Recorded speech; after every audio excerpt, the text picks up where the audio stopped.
All right, ladies and gentlemen, what's going on? What's going on? Y'all know what time it is. It's Thursday. That means this is the part of the day where we crank things up and we give you the latest and greatest from the world of football outside of the National Football League. It's time for another episode of On the Mark. Let's go.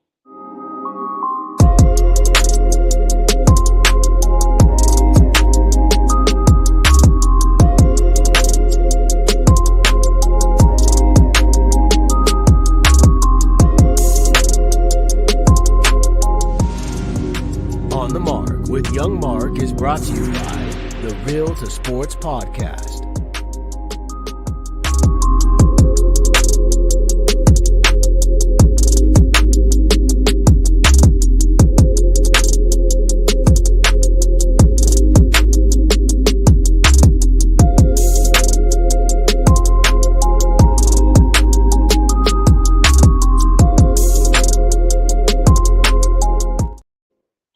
All right, ladies and gentlemen, welcome back to another edition of On the Mark.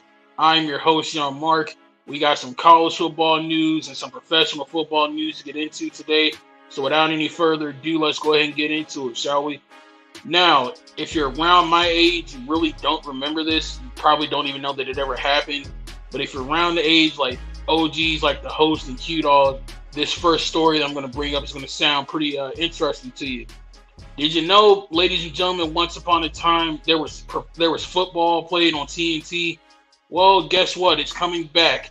Starting this year, TNT and ESPN reached a 5-year agreement for TNT Sports to sub-license select college football playoff games from ESPN, airing them on TNT.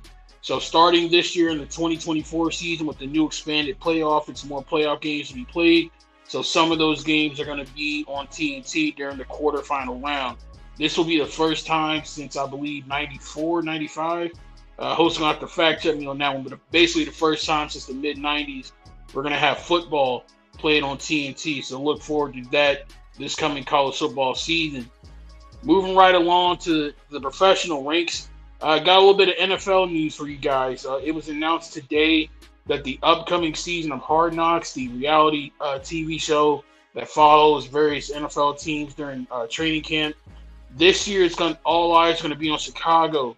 The Chicago Bears were selected to be on the 2024 edition of Hard Knocks, so we get to follow Caleb Williams, the number 1 overall pick, as he begins his NFL career, and I can't wait to see how that goes. All right, moving right along, staying in the professional ranks, a little bit of a less enthusiastic story, but stop me if you heard this before, ladies and gentlemen.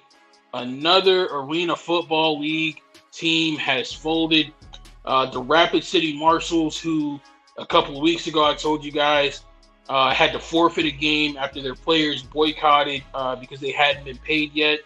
Well, that team is now officially folded. The players, again, have yet to be paid, so they were going to set out another game. Their most recent game against the Washington Wolfpack, the team had to use replacement players, almost akin to the Scab era when the NFL players were on strike in the 80s. They put a team of replacement players on the field. It did not go well at all. They got obliterated by the Washington Wolfpack, 76-20. And then the next day, it was actually this last Thursday, the 24th, they announced that they would be ceasing operations and folding the rest of the season. So unfortunately, the more things change, the more they stay the same with the Arena Football League. New commissioner, but still teams dropping like flies. So we'll see how the rest of that season plays out for them. Now, it pains me to say this, man, but, a wise group of young men once told me, Mama always said it was going to happen, but she never told me when. It's so hard to say goodbye. But ladies and gentlemen, we have reached the final week of the United Football League season. 10 weeks have come and gone in the blink of an eye. We're at the finale, but before we get to week 10, we got to recap week 9 on the best spring football league on the planet. We started things off, this team was dead in the water early in the season, but host, he kept the faith. He always believed in his main man, Luis Perez. That's his favorite quarterback in professional football history. He's back-to-back winner, man. The Arlington Renegades get the 36-22 victory over the St. Louis is mad. Arlington beat St. Louis this past weekend, 36-22. AJ McCarron set this game out, still dealing with that ankle injury he suffered at the hands of the Stallions. And his replacement, Manny Wilkins, he didn't have a good game. He couldn't replicate the success that he had against DC. Uh, the Bob Stoops-led Arlington Renegades defense got after him, forced him to throw 3 interceptions. He finished the day with only 1 touchdown, 3 picks. He did have some success on the ground, though, rushing for 51 yards and 2 touchdowns. But again, those 3 interceptions were just killer, and it helped the Arlington Renegades get a victory.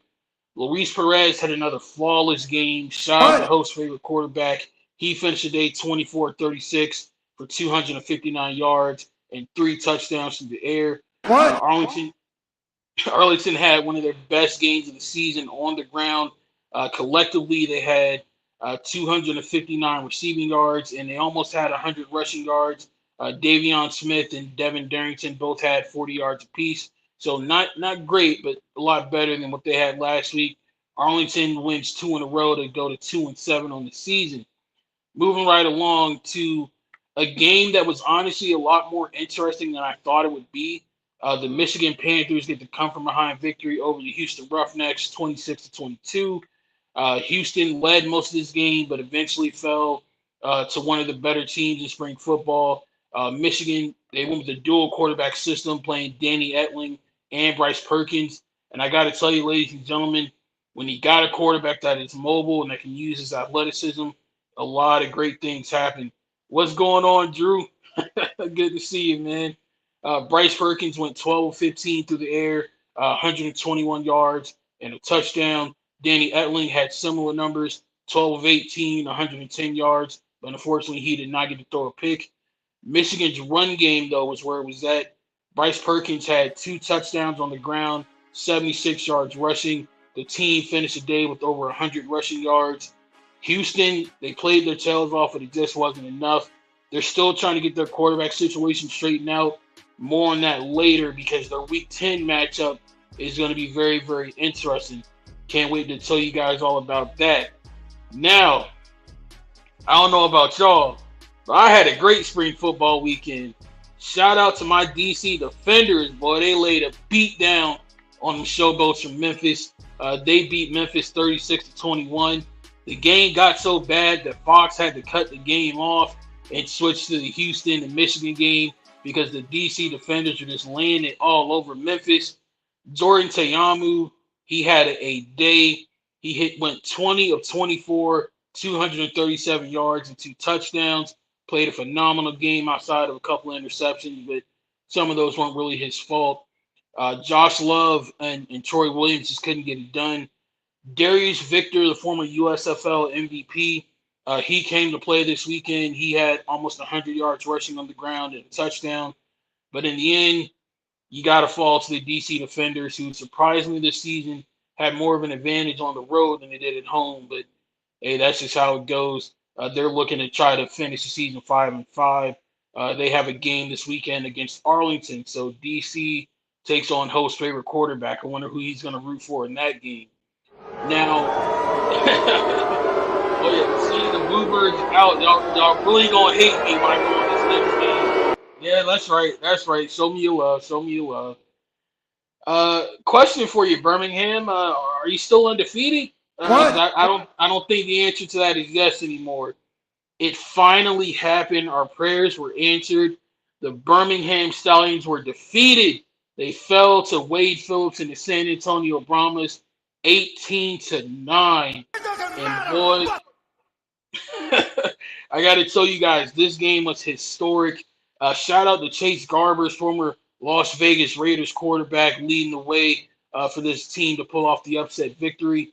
This is the first time since the Birmingham Stallions came back into existence 3 years ago that they've been held to a single-digit game. They've never been held under double digits on the scoreboard before. Also, even more history. This was what was called a golden scoregami. For those of you who don't know, scoregamis are unique scores that haven't previously happened. You commonly see it during the NFL season. This was a golden scoregami because not only was the final score of 18-9, the first of its kind in spring football. That score has never happened in the history of professional football, including the over 100-year history of the NFL. So either way, the Birmingham Stallions, they made history. Shout out to them. Shout out to hosts and all their crazy fans. You made history, just wasn't for the right reasons. No undefeated season for you. I can rest easy tonight. You just made the list. Hey, man, it happened. You should have put up more points. But, hey, going into the week 10 of the UFL season, like I said, we got some great matchups this week. Michigan goes down to Birmingham to take on the, if I'm reading this right, 8-1 Stallions. Man, it still feels weird to say that. The 8-1 Stallions host the 72 Michigan Panthers. You just made the list. The winner of this game will determine who gets to host the USFL championship game next week. So if Birmingham wins, they'll host the USFL title game. If Michigan wins, then Birmingham has to go on the road to defend their title. That game is at 2 o'clock Eastern on ESPN. Then at 4 o'clock on Fox, you got the San Antonio Brahmas taking on the St. Louis Battlehawks. Same situation applies. Whoever wins this game is going to host the XFL Conference Championship game that's going down next weekend. It's going to be interesting to see what happens. Do the Battlehawks play A.J. McCarron if he's not 100%? Or do they try to hope that Manny Wilkins can overcome his abysmal performance last week and take them to the promised land? Also, Sunday, the last game of the season for the Arlington Renegades, they go on the road to take on my DC Defenders. I pray that DC can win because seeing us lose twice at home was tough. I don't know if I can take a third one. But ladies and gentlemen, the main event of this weekend, the 1-8 Houston Roughnecks taking on the 1-8 Memphis Showboats. Now, I know you guys are saying, Young Mark, both of these teams only have one win. How is this the main event of the weekend? Well, hear me out.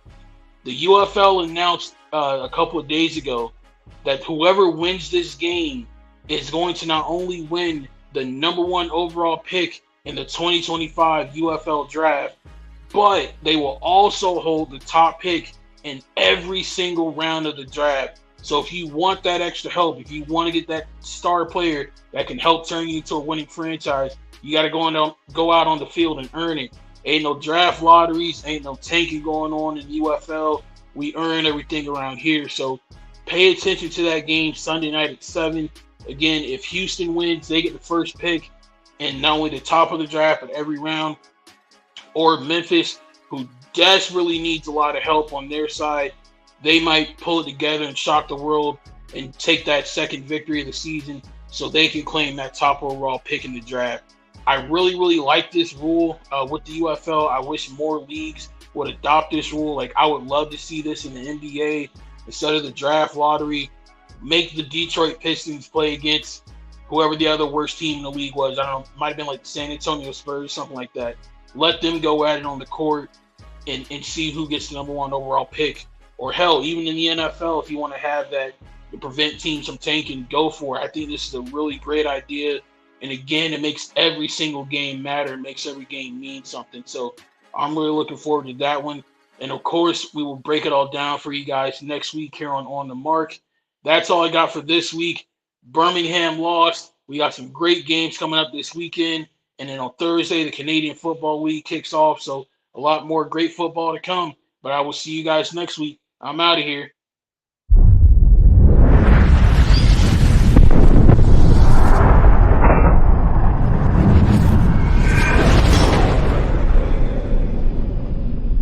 On the Mark with Young Mark is brought to you by the Real to Sports Podcast.